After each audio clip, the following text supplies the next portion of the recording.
अस्सलामु अलैकुम। मैं हूं नूरुल आरफीन सिद्दीकी और आप देख रहे हैं आरफीन नामा।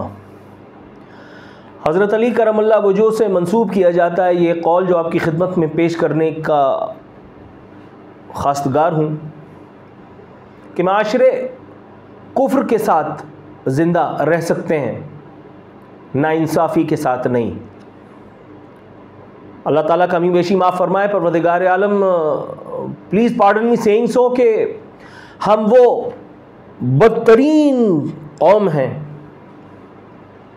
कि जिसने नबी करीम सल्लल्लाहु अलैहि वसल्लम के दामाद खलीफा चारुम हज़रत अली करमल्लाह वजह से मंसूब इस कौल को भी झूठा साबित कर दिया है माज़अल्लाह। हम हर रोज़ न सिर्फ मज़ीद जुल्म, मज़ीद कुफ्र के साथ ज़िल्लत और बदनामी और रुसवाई की खाई में गिरते चले जा रहे हैं, एक ऐसी अंधी अमीक खाई में जिसका कोई सिरा हमारे हाथ बहरहाल नहीं आ रहा। हर रोज़ हमारे यहाँ इंसाफ की कमर तोड़ी जाती है, हर रोज़ हमारे यहाँ वक्त के चौधरी अपने होने की सदाएं देते हैं और हर रोज़ मुझे ये सब देख करके और हंसी आती है। वो एक मुद्दा जिस पर पहले भी बात कर चुका हूँ, आज उस पर बात करने की रस्म यूँ है क्योंकि कारसाज ट्रैफिक हादसे में उस एक हादसे से शोहरत पाने वाली गुल अहमद वालों की नशई लौंडिया, वो नशई औरत के जिसने बदमस्ती में, सरमस्ती के नशे में, आइस के नशे में कारसाज रोड पर एक बाप बेटी को जो मोटरसाइकिल पर सवार अपनी मंजिल की जानिब बढ़ रहे थे, उनको पीछे से आकर के अपनी लैंड क्रूज़र से हिट किया और उसके बाद वही हुआ जिसके बारे में हम गुमान कर सकते थे। उस लड़की ने मौका वारदात पे खड़े होकर के लोगों को अपनी उंगलियों के इशारे से उनकी औकात बताई। उसने कहा, अपने मुंह से कहा, मैं इसका अहवाल बता भी चुका हूँ, नेट पे आप ढूंढ भी सकते हैं। उसने कहा तुम मेरे बाप को नहीं जानते।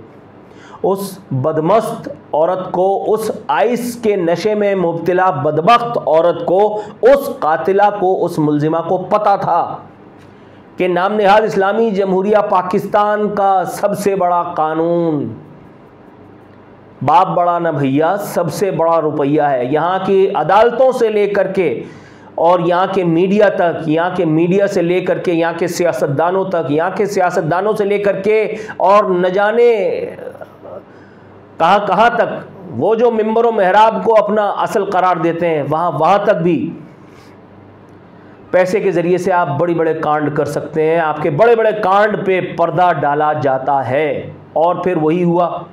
गो के दुनिया दिखावे के लिए रस्म के तौर पे इस बदबख्त औरत को गिरफ़्तार कर लिया गया था, लेकिन जेल से इसकी जो तस्वीर जारी हुई, जिस पे मैंने व्लॉग भी किया, मैंने अपना लाइव सेशन भी किया, वो तस्वीर ये बताने के लिए काफ़ी थी कि इस मामले का नतीजा क्या निकलना है। इस औरत को अव्वल व आखिर बरी होना था।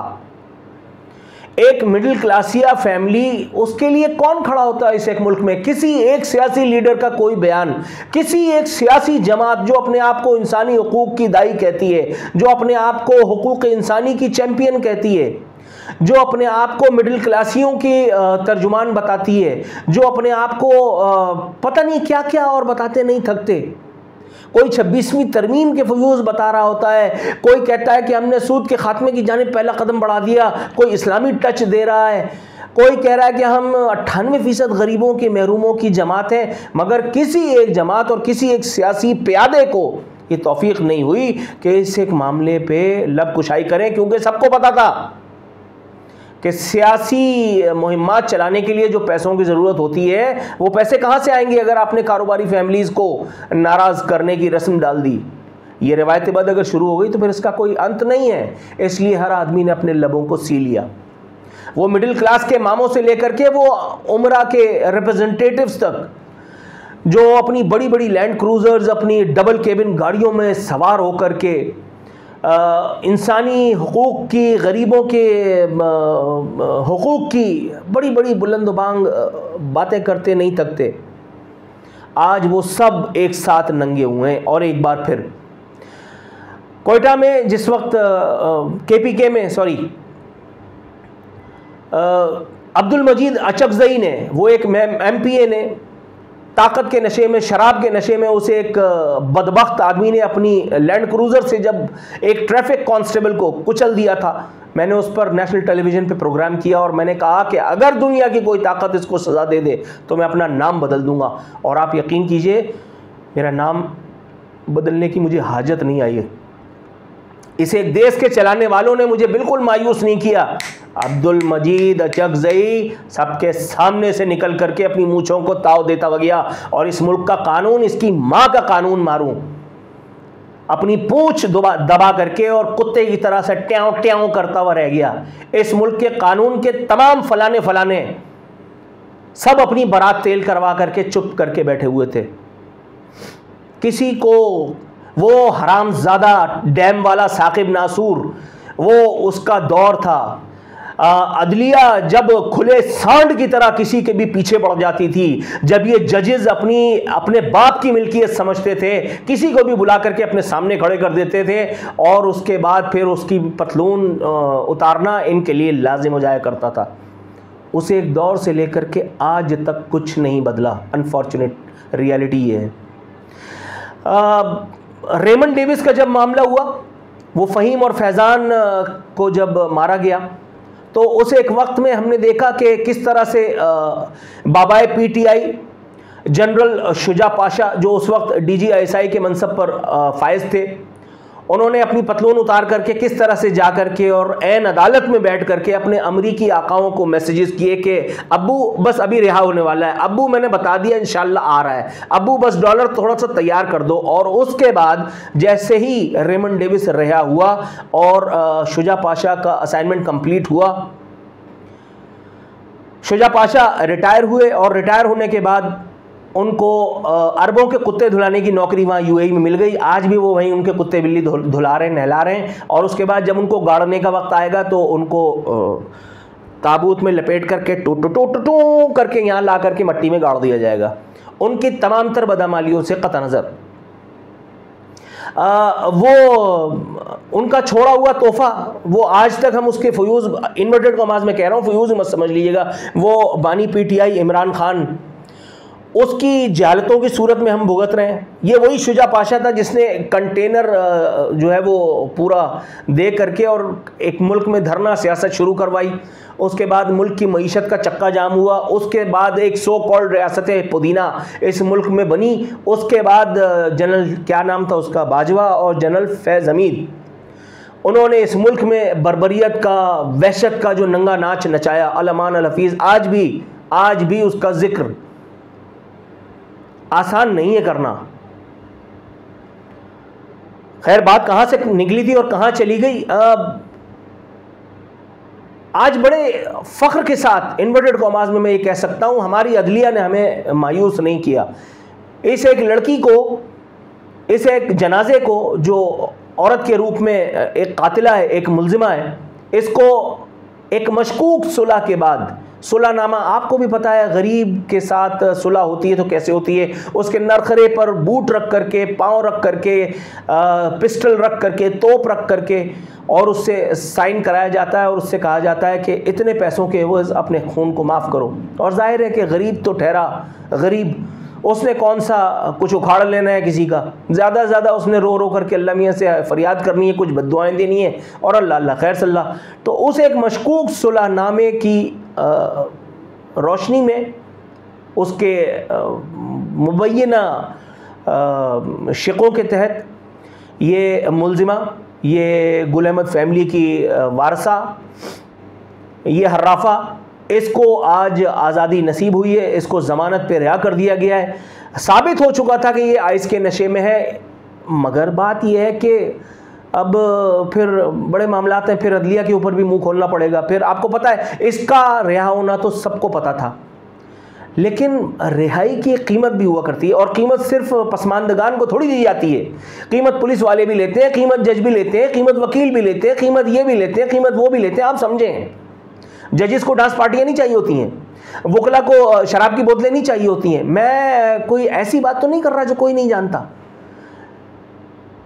मतलब सियासतदान अगर खामोश है तो सियासतदान की खामोशी की वजह भी मैंने आपको बता दी, क्योंकि इन्हीं सियासतदानों को वो जब माहौल खुनक होता है, जब वो हाथ में एक जाम पकड़े हुए थिरक रहे होते हैं, तो बंद कमरों में क्या क्या सेटिंगें हो रही होती हैं, क्या आपको नहीं मालूम? सियासतदान कोई भी अवामी मफादात के किसी मामले के ऊपर क्यों नहीं बोलता, क्या उसकी वजह आप नहीं समझ पा रहे? और अगर आप नहीं समझ पा रहे तो मुझे लगता है कि अब आपको दिमाग के किसी अच्छे से डॉक्टर की ज़रूरत यकीनन है।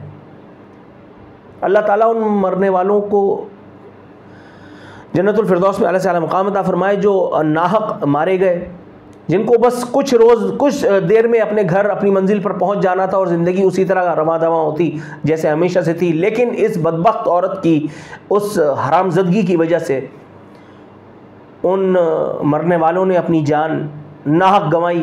अल्लाह ताला उनको उनके सब्र, उनके पसमंदगान को सब्र जमील व अजर अज़ीम अता फरमाए। और अल्लाह ताला इस तरह के जितने भी इस तरह की हराम की जितनी औलादें, उनको उनकी हतमी मंजिल यानी आतिश जहन्नम से जल्द अज जल्द परवरदिगार आलम मुलाकात का ज़रिया बाहम पहुँचाए। अभी कोरंगी में वो जो सब कुछ हुआ आपने देखा नहीं, इसी कराची में मैं हैरान हूँ खुदा की कसम कि ये हराम की औलादें कहाँ से निकल करके आ रही हैं, गटर के कौन से ढक्कन से उठा करके ये कॉकरोच की तरह से ये निकल करके आ रहे हैं। कराची में हैलोवीन पार्टी, मैंने तो नाम भी अभी इसी वक्त सुना है, थोड़े दिनों पहले जब ये मामला हुआ है, तो उसके बाद मैंने पढ़ा अपने जहल को छुपाने के लिए, तो पता चला ये इस तरह से होता है। वो अजीब अजीब हुलिये में, वो अधनंगी हालत में वो लड़कियां, क्या उनके माँ बाप नहीं थे? यकीनन थे, मगर हराम की जो कमाई आपने कमाई है वो आपकी औलादों की सूरत में आपके सामने आके खड़ी हो गई है। पुलिस ने उस मामले को डिस्बर्स कर दिया, जिन लोगों को गिरफ्तार करना चाहिए था उन लोगों को धक तेरी की और लग तेरी ले करके इधर उधर कर दिया। अब जाहिर है उसमें कौन कोई आम आदमी होगा जो हैलोवीन पार्टी मनाने के लिए गया होगा। मैं 46 साल का हो गया हूँ, घंटा मुझे आज तक नहीं पता ये हैलोवीन क्या होता है। मुझे अब ये इस एक मामले से पहले पता ही नहीं था। मिडिल क्लास में तो आपकी ज़िंदगी मतलब कुत्ते की तरह अपनी दुम के गिर्द घूम रही होती है, भैंस का मुंह सुबह से शाम तक अपनी ऐसी की तैसी कराने में। उस वक्त आपको ये पार्टी शार्टी कहाँ सूझती है? और ये वो आप जाहिर है कि इसमें हराम के जितने भी खाए हुए वो हैं, जजेस हैं, जितने जर्नल हैं, जितने जर्नलिस्ट हैं, जितने सियासतदान हैं, जितने वकील हैं, जितने फलाने हैं, जितने, अल्लाह माफ़ करे माज़ल्लाह, मैं खुदा की कसम हैरानी होती है, खुदा की कसम हैरानी होती है। मैं अच्छा हुआ मुझे नाम इस वक्त जहन में नहीं आ रहा, एक ऐसी शख्सियत, उनकी साहबजादियाँ, और जिस हालत में वो उस पार्टी में मौजूद थी। एक पुलिस वाले से जब मुझे पता चला और जब मैंने क्रॉस चेक किया तो कुछ लम्हे तक तो मुझसे बोला ही नहीं गया। यार रिस्क हराम जब खाओगे तो फिर औलादें भी हरामी ही निकलेंगी ना। बात कड़वी है मगर इस बात को चैलेंज करके दिखा दो। लोग कहते हैं यार आप स्लैंग लैंग्वेज, ओ भाई मतलब इस बात पे मैं और क्या बोल सकता हूँ, इस बात पे मैं और क्या बोलूँ। अब ये नताशा जो है, इसके लिए मैं अगर हर्राफा का लफ्ज़ नहीं इस्तेमाल करूँ, इसके लिए मैं कातिला का लफ्ज़ नहीं इस्तेमाल करूँ, तो फिर मैं और क्या करूँ। अदलिया के इन कारनामों को अगर याद करते हुए मैं तलखी मेरे ज़ुबान पर ना आएगी तो और क्या होगा। सब धंधा है, सब धंधा है पर गंदा है। ये कोई नहीं जो इस निज़ाम बद के ख़िलाफ़ बात करे। बात तो क्या करे, अमली जद्दोजहद करे। किसी को फ़लस्तीन का गम है, किसी को कश्मीर का दुख है, किसी को इंडिया को चेतावनियाँ देनी है, किसी को अमेरिका को ललकारना है, मगर कोई नहीं जो इस ख़ित्ते ज़मीन पर ये जो बर्बादी मची हुई है इसका मामूली सा मामूम सा गम भी लाहक हो। बस अल्लाह है और हम हैं, और इसके अलावा तो और कोई समझ में नहीं आता कि क्या करे आदमी। चले फिर मिलते हैं इंशाअल्लाह।